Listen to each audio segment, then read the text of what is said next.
पिछले सेशन में हमने कंप्यूटर की परिभाषा की जानकारी ली थी, अर्थात डेफिनेशन के बारे में जाना था।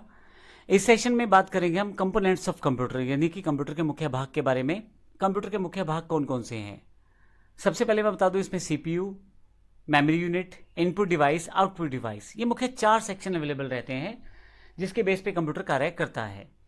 तो आइए इन सब के बारे में बारी बारी से ढंग से जानते हैं ताकि आसानी से हम इससे जुड़े हुए क्वेश्चन आंसर्स का जवाब भी दे पाएं। तो आइए शुरू करते हैं। अगर हम बात करें, इसमें हमारे पास सबसे पहला पार्ट है सीपीयू। सीपीयू अर्थात सेंट्रल प्रोसेसिंग यूनिट, जो हमने शुरू के सेगमेंट में देखा था। जब भी इनपुट डिवाइसेस कोई कमांड या इंस्ट्रक्शन देना चाहती हैं तो सबसे पहले वो सीपीयू के पास जाता है। सीपीयू उस पर प्रोसेसिंग करता है और फिर आगे आउटपुट डिवाइसेस के पास भेजता है। इसीलिए इसे कंप्यूटर का दिमाग भी कहा जाता है। मुख्यतः सीपीयू के 2 भाग हैं, कंट्रोल यूनिट और अर्थमेटिक लॉजिकल यूनिट, यानी कि सीयू कंट्रोल यूनिट और एएलयू अर्थमेटिक लॉजिकल यूनिट। अब ये ध्यान रखिएगा, शॉर्ट फॉर्म्स में या फुल फॉर्म्स में इसकी क्वेश्चन आंसर आते रहते हैं और आपको सभी फुल फॉर्म्स का ध्यान रखना है। सीयू कंट्रोल यूनिट को कहते हैं और एएलयू को अर्थमेटिक लॉजिकल यूनिट कहा जाता है। सीपीयू का पूरा नाम सेंट्रल प्रोसेसिंग यूनिट है। इस तरह के काफ़ी सारे क्वेश्चंस आपको मिलेंगे। हालांकि जैसे मैंने पहले भी बताया, आपको याद रखने की जरूरत नहीं है, सिर्फ आराम से इसको ध्यान देना है, क्योंकि जब हम प्रैक्टिस करते हैं, हमारी ई बुक जो हमारी क्वेश्चन आंसर से, जिसमें हमारे पास काफ़ी सारे सैम्पल क्वेश्चन आंसर रहते हैं, तो वहाँ से काफ़ी सारे आपके क्वेश्चन पहले ही क्लियर हो जाएंगे। तो जैसे मैंने बताया, 2 पार्ट हैं, कंट्रोल यूनिट और arithmetic logical unit. Control unit क्या है? कंट्रोल यूनिट कंप्यूटर का वो भाग है जो इलेक्ट्रॉनिक सिग्नल भेज के कंप्यूटर के अलग अलग हिस्सों में होने वाले ऑपरेशंस को कंट्रोल करता है। एग्जैक्टली ये इलेक्ट्रॉनिक सिग्नल होते क्या है? आप कभी किसी बटन को ऑन ऑफ करें, जैसे बल्ब का बटन है, अगर उसे आप ऑन करें तो ऑन हो जाएगा, ऑफ करेंगे तो ऑफ हो जाएगा। 2 तरह का सिग्नल रहता है मुख्यतः कंप्यूटर में। इसको हम बाइनरी डिजिट की तरह से भी रिप्रेजेंट कर सकते हैं, जिसको अभी मैं बताऊंगा थोड़ी देर में। लेकिन कंट्रोल यूनिट का मुख्य भाग सिग्नल भेजना है। ऑन ऑफ करके वो ऐसे ऐसे सिग्नल क्रिएट करता है जिससे न केवल ये जानकारी मिलती है कौन से भाग में ऑपरेशन करना है या कार्य करना है, बल्कि ये भी जानकारी मिलती है कि क्या कार्य करना है। तो जो हमारा कंट्रोल यूनिट रहता है, पूरे के पूरे कंप्यूटर की कार्य प्रणाली को, जो कार्य उसमें होते हैं, उनको इंस्ट्रक्शंस देता है, अर्थात निर्देशित करता है। और असल में वो प्रोग्राम का एक फ्लो क्रिएट करता है कि सबसे पहले क्या होगा, बाद में क्या होगा और फाइनली आउटपुट क्या आएगा। तो ये कंट्रोल यूनिट का कार्य रहता है, अर्थात डिसीजन से जो रिलेटेड कार्य रहता है वो कंट्रोल यूनिट का रहता है। अब हमारे पास जो दूसरा भाग है वो है arithmetic logical unit. Arithmetic logic unit जो रहता है, उसका मुख्य काम रहता है मैथमेटिकल कैलकुलेशंस करना, अंक गणितीय कार्य करना, जैसे जोड़ना, घटाना, गुना भाग करना। इस तरह के जितने भी काम हैं वो सारे के सारे अर्थमेटिक लॉजिक यूनिट करता है। इसके अलावा लॉजिक से बने हुए कार्य, जिसमें आप कंपेयर करना चाहते हैं डेटा को, जैसे एग्जांपल कौन सा डेटा बड़ा है, कौन सा छोटा है, और डेटा को अगर मर्ज करना है, डुप्लीकेट्स चेक करने हैं, आपको इस तरह के जो काम करते हैं अर्थमेटिक लॉजिक यूनिट उनमें भी कार्य करता है। तो इस तरह से ये 2 मेन यूनिट रहती है, कंट्रोल यूनिट, अर्थमेटिक यूनिट। तो आइए इसको एक डायग्राम की सहायता से देख सकते हैं। इसमें सीपीयू के अंदर अगर आप देखें तो एएलयू और कंट्रोल यूनिट, ये 2 मुख्य भाग हैं। आपका जो भी इंस्ट्रक्शन रहता है इनपुट डिवाइसेस से इस सीपीयू सेगमेंट में आता है और कंट्रोल यूनिट उसको चेक करता है ये डिसीजन किस तरह का है। कंट्रोल यूनिट ये तय करता है कि ये किस प्रकार का मेरे पास कमांड आया है, उसके अकॉर्डिंग कंट्रोल यूनिट ये सिलेक्ट करता है क्या ये मैथमेटिकल कैलकुलेशन से रिलेटेड कार्य है तो एएलयू को ट्रांसफर करता है, अगर मेमोरी से रिलेटेड कार्य है तो मेमोरी सेगमेंट को, और अगर उसके बाद अगर उसको लगता है कि इन प्रोसेसिंग के बाद कुछ आउटपुट जनरेट हुआ है तो उस कार्य को आउटपुट यूनिट की तरफ ट्रांसफर करता है। तो कंट्रोल यूनिट का मुख्य कार्य पूरे के पूरे एक प्रोसेस को बना के रखना है, कहाँ से डेटा लिया, हमने उस पर क्या कार्य किया और फाइनली उसको आउटपुट के रूप में कहाँ प्रदर्शित करना है। इसके साथ एएलयू का, जैसे मैंने बताया पिछले एग्जाम्पल में, कि एएलयू का मुख्य कार्य जो भी आपके मैथमेटिकल कैलकुलेशंस हैं उन पे काम करना है। जैसे आपका मैथ्स के अकॉर्डिंग प्लस करना है, माइनस करना है, गुना करना है, भाग करना है, इस तरह की कैलकुलेशंस आपके पास सीपीयू के एएलयू सेगमेंट करने वाला है। इसके अलावा यदि आप नीचे की तरफ देखें तो मेमोरी सेगमेंट है। तो अभी हमने जो पढ़ा वो सीपीयू के बारे में पढ़ा, जिसमें हमने एएलयू और सीयू यूनिट के बारे में पढ़ा। अब बात करते हैं मेमोरी यूनिट की, जो इसे नेक्स्ट सेगमेंट है, हमारा नेक्स्ट कंपोनेंट है कंप्यूटर का। यदि आप इस डायग्राम को समझें तो जब भी कोई कमांड कंप्यूटर को दी जाती है तो CU यानी कि कंट्रोल यूनिट के पास पहुंचने वाली है। CU तय करेगा ये कमांड किस तरह की है, क्या ILU के पास जाएगी, आउटपुट यूनिट के पास जाएगी, या कुछ डेटा स्टोर भी करना है मेमोरी में। तो जब कोई कार्य होता है तो कुछ भी स्टोर करना है, अगर मान लीजिए हमें कोई रिजल्ट स्टोर करना है, कोई इन्फॉर्मेशन स्टोर करनी है, वो मेमोरी सेगमेंट में स्टोर की जाती है। तो मेमोरी एक अलग पार्ट है, आइए इसकी जानकारी लेते हैं हम। जैसे मैंने बताया कि किसी भी इंस्ट्रक्शन को, इंफॉर्मेशन को या रिजल्ट को अगर स्टोर करना है तो उसको स्टोर करने के लिए कोई ना कोई जगह तो चाहिए। तो कंप्यूटर में जहाँ इसे रखा जाता है उसे मेमोरी कहते हैं। कंप्यूटर मेमोरी में डायरेक्टली डेटा नहीं रखा जाता, उसको 0 और 1 के रूप में रखा जाता है। अर्थात जो भी इंफॉर्मेशन आप डालेंगे कंप्यूटर में, चाहे वो A है, B है, C है, कोई नंबर है, कोई टेक्स्ट है, कोई फोटो है, उन सब को पहले 0 और 1 में बांटा जाता है, अर्थात उसे बाइनरी में कन्वर्ट किया जाता है। ये कंप्यूटर की वो भाषा है जिसमें कंप्यूटर अपनी बात समझता है।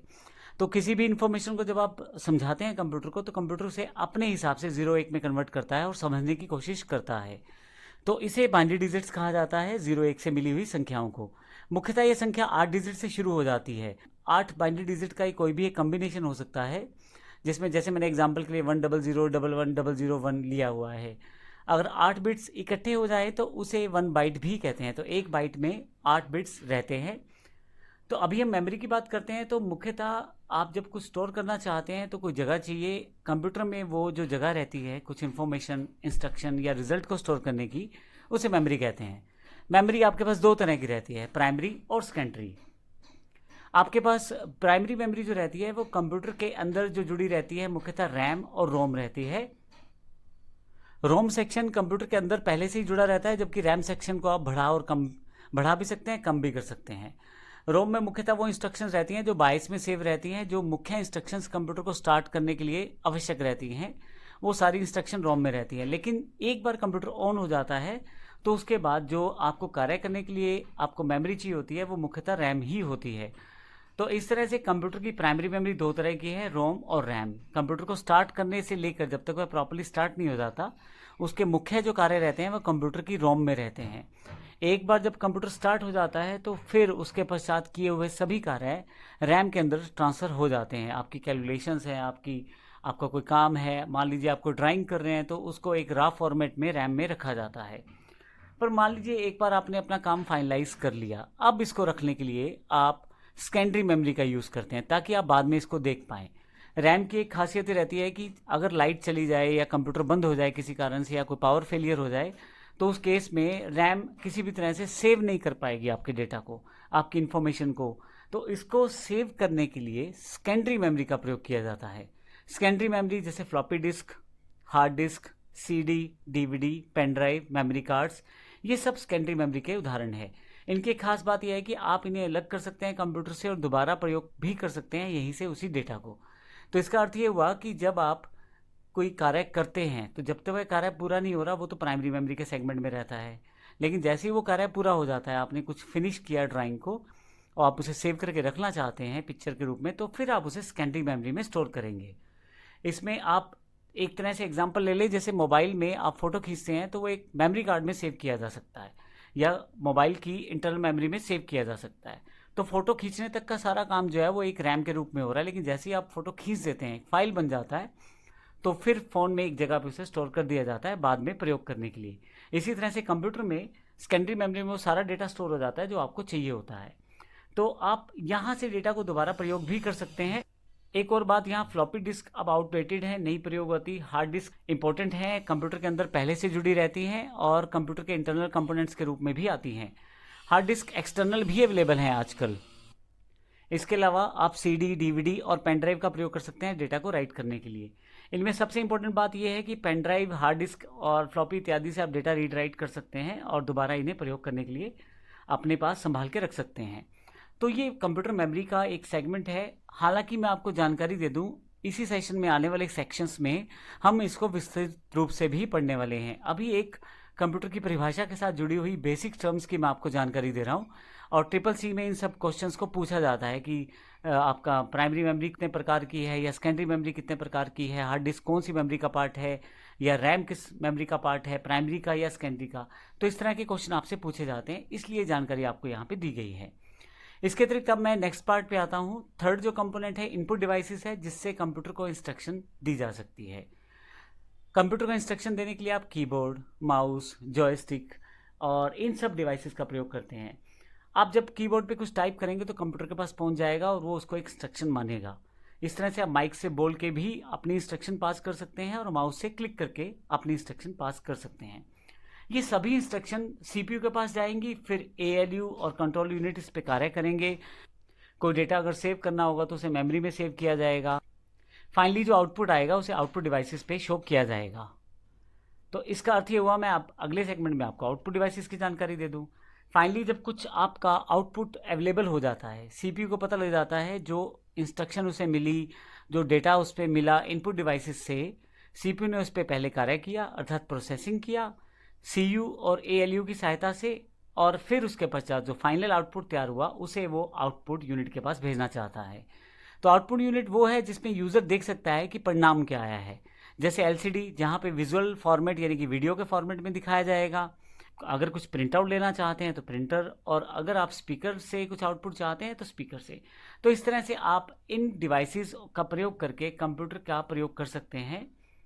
अगर मैं इन चारों सेक्शन की बात करूं तो सेंट्रल प्रोसेसिंग यूनिट है, मेमोरी यूनिट है, इनपुट डिवाइस है, आउटपुट डिवाइस है।